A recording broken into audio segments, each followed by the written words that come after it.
Ladies and gentlemen, boys and girls, children of all ages, welcome to the channel. It's your boy World of Wrestling here today to discuss about AEW Dynamite. September 20th, 2023, Grand Slam review. This was definitely a fucking great show. And personally, I don't understand why this wasn't on October 1st in Asher Stadium.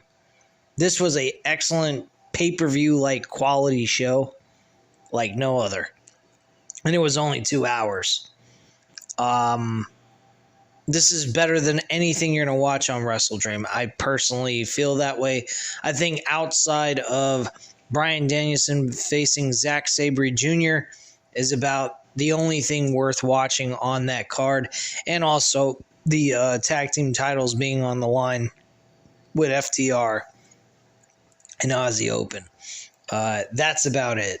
Other than those two matches, I don't particularly care to watch WrestleDream, but I will give you guys the review for that show on the day after.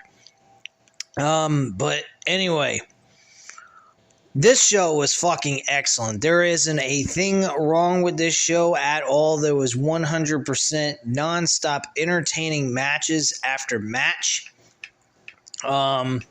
This was just a perfect show in my personal opinion. I mean, were there some botches? Yeah. But overall, this was a very, very good show. The International Championship being changing hands to Ray Phoenix, with Jon Moxley transitioning that title over. I mean, I'm not a huge fan of that decision. I think Ray Phoenix should have lost that match, but it is the first ever title that Ray Phoenix has ever won by himself. So I guess I could say kudos to him on that subject, because, I mean, the poor guy has not won a title by himself since he's come into AEW. He's won all of his championship reigns through tag team wrestling with his brother. So Ray Phoenix winning, I am happy for him, but I don't think that was a proper decision booking-wise to go with him to win. But it is what it is. But it was a great match between Ray Phoenix and Jon Moxley. I think it's just a little too soon for Jon Moxley to lose the title. That's my only real issue with it. Otherwise, I don't have a problem with that. With Ray Phoenix winning, I just wish Jon Moxley would have had a longer reign as the International Champion. The Ring of Honor World Championship was defended between Claudio Castagnoli and the New Japan Strong Openweight Championship with Eddie Kingston. Both titles were on the line. The winner would take both championships. And man, was this a hell of a fucking match. I have to say, we had WCW with DDP being the People's Champ, WWF with The Rock being the People's Champ, and I would have to go on record saying that AEW's People's Champ is Eddie Kingston. This guy is a fucking blue-collar workhorse, and he is freaking awesome. I absolutely enjoy his shit every fucking time. He may not be the greatest wrestler on the planet, but he scraps hard. He looks great in matches. He works his tail off. And I think with all of his efforts and what he does on these shows, whenever he is used, he is excellent at what he does. And I think personally he should be the guy that dethrones MJF. Unless it's a young guy, I think Eddie Kingston deserves to be the champ. Personally, he's never won a major world title. I don't consider him winning the Ring of Honor World Championship as a win for a world championship per se, but it is a step in the right direction. That I do have to say. But him winning this title, going through a match with Claudio in an excellent matchup to open this show, I mean, kudos to both of them. And I'm very happy for Eddie Kingston. I hope to see him more on television on AEW Dynamite or Collision. I think since the Real World Championship, quote unquote, is no longer being used on this show or on Collision because of CM Punk being gone, I think the Ring of Honor World Championship should be a title utilized on Collision as a way of having a secondary championship, unless you're going to have MJF go on both shows, which they could possibly do that, and that's perfectly fine. But yeah, this match, Claudio Castagnoli and Eddie Kingston, was fucking amazing to open the show, and Eddie Kingston walks away as the new Ring of Honor World Champion and also retaining his New Japan open weight or strong open weight championship. So congratulations to Eddie Kingston on becoming the new Ring of Honor World Champion. So after the match is over, Yuta helps Claudio back to his feet, and eventually the now former champion extends a hand out to Kingston out of respect, and the code of honor is adhered to as both men finally shake hands before Claudio hands him the title and leaves the ring with Yuta, allowing Kingston to soak in the celebration with the New York crowd. Fucking excellent. Pay-per-view quality type of match. Unfucking real shit. We cut to a footage from earlier today as the Kingdom are hanging out with a recovering Roderick Strong before Adam Cole checks in on him. The Kingdom runs down Cole for finally showing up before they leave to head to Grand Slam, and Cole says he's sorry to have to leave him now, but he has to be there for Max as he gets ready to defend the AEW World Championship against Samoa Joe. Speaking of Adam Cole, he actually does show up later on in the middle of the world title match, and I believe he sprained his ankle because he was on top of the rampway and he jumped down from that ramp to go on the side of the ring and run around to encourage MJF to hang in there and not tap out or fall asleep to the rear naked choke of Samoa Joe. And I noticed he was having a little bit of issues with his ankle. I believe he tweaked his ankle. I hope that is not a major sprain. I know how it is to get sprained ankles. I used to play basketball a lot in high school with a lot of my friends at school, and I would sprain my ankles on the indoor basketball courts, and they hurt like a motherfucking bitch. So I am very aware of those injuries, and I hope that Adam Cole does not have a major ankle sprain from what happened during the main event match. Roderick Strong actually slowly raises his hospital bed to speak to Cole, running him down for caring about Max before telling him to just go. This was an absolute fucking overkill, over-the-top bullshit segment, which I found to be absolutely retarded. Honestly, I really don't know where they're going with this. I don't know how Adam Cole is not seeing that this is a bunch of bullshit and to just not even care about this. This is like ridiculous and silly. It's kind of making Adam Cole a little bit looking like an idiot, in my personal opinion. Backstage, we have Renee talking to Christian Cage and the TNT champion Luchasaurus, which Christian Cage, of course, considers himself a TNT champion. And Cage challenges Darby to a three-way match for the TNT title this Saturday on Collision, but to get the show, or get the match, Sting cannot be at ringside. He ends by telling Darby to bring the boy, referring to Nick Wayne at Rampage, before the two men walk off. And that's pretty much what was stated there. Back to ringside, we have Chris Jericho make his way to the ring for the next match with Chris Jericho and Sammy Guevara. Sammy Guevara apparently was wearing, I believe, the same colors that Chris Jericho is wearing at WrestleMania 19 against the Heartbreak Kid Shawn Michaels. Apparently, from what Excalibur said, is that Sammy Guevara really enjoyed that match between Chris Jericho and Shawn Michaels back in 2003's WrestleMania.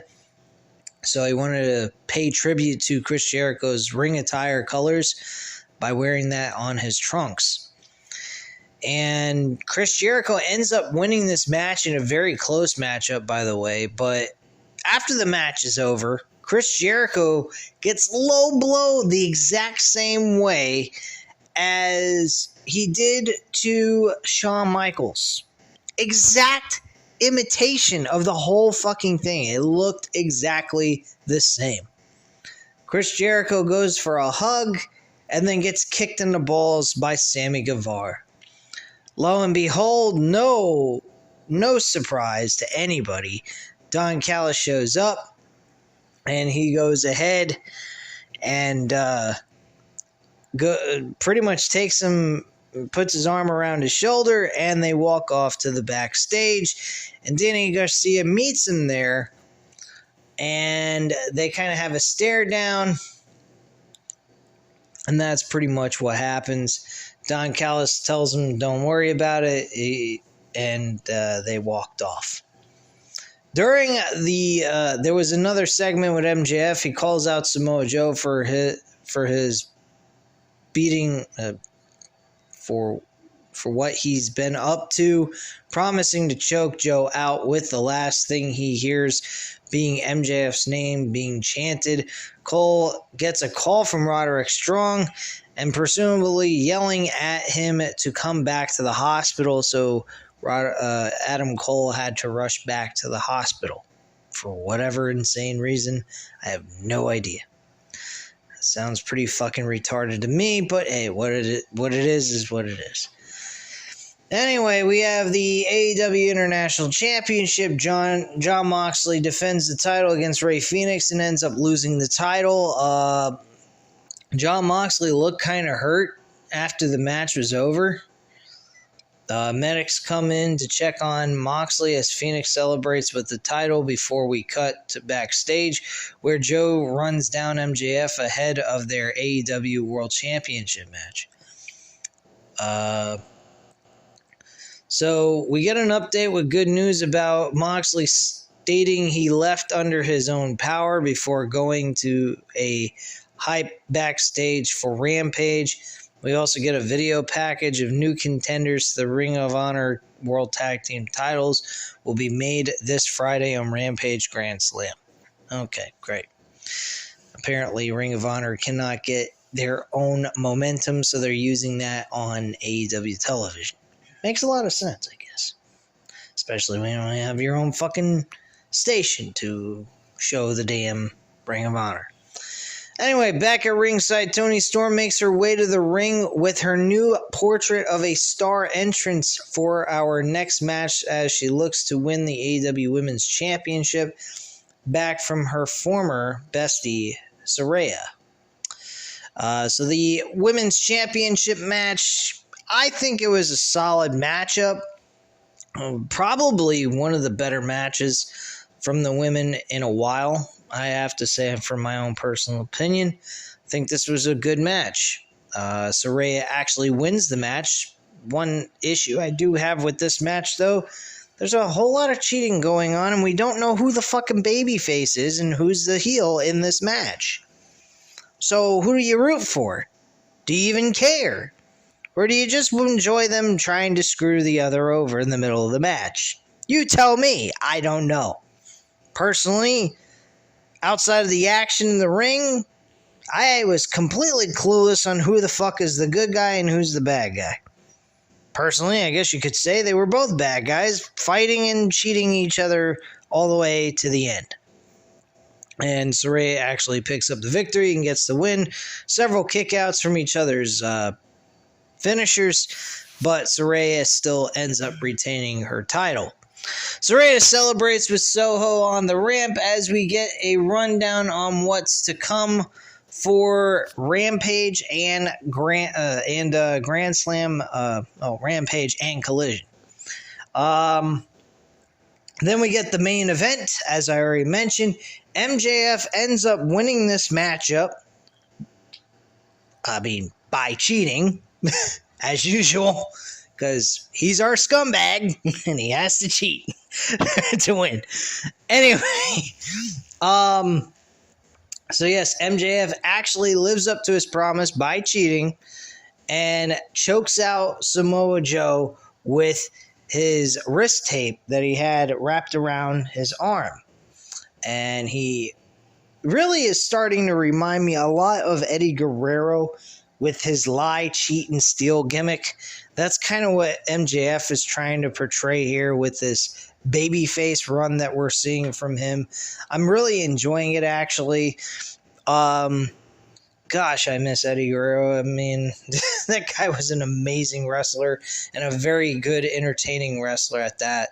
He could get you to laugh and fucking hate his guts all at the same time if he plays a heel. But he reminds me a lot of Eddie Guerrero. And, I mean, MJF is on the right path of a career. And whether he stays in AEW, goes to WWE, he's going to be successful, I believe. I think he should be successful in WWE. Hell, I mean, if WWE manages to pick him up, I mean, they better treat him like he's the fucking king of Cyan. Because this guy is a young star who's already a main eventer, in my opinion. I think he provides such great entertainment. He is always telling a story in the middle of the ring. He's always great on the mic if you give him the flexibility to talk. And he just looks it, acts it, and performs at a very high level and can tell a great story for the audience to enjoy. And I think that's amazing. And I think it's awesome. And the story that he's telling with Adam Cole is just really cool as fuck.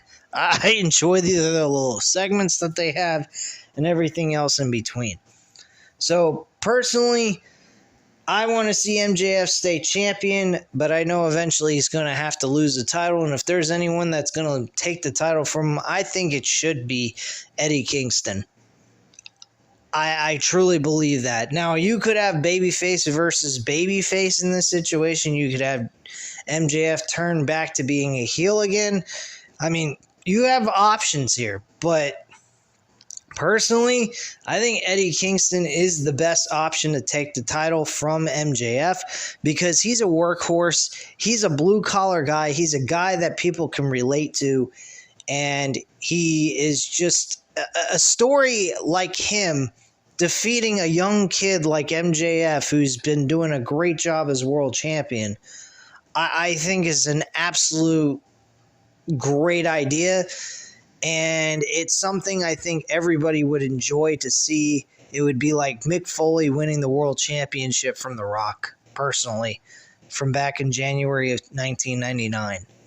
And that's really what I would like to see, personally. But anyway, guys, that is pretty much it. That's all I have to say at this time. You know what to do. Hit the like button if you like this video. Hit the subscribe button if you're not already subscribed to the channel. And leave a comment down below. I'll definitely get back to you on that. Thank you guys very much for watching. And have a great night, guys. Bye.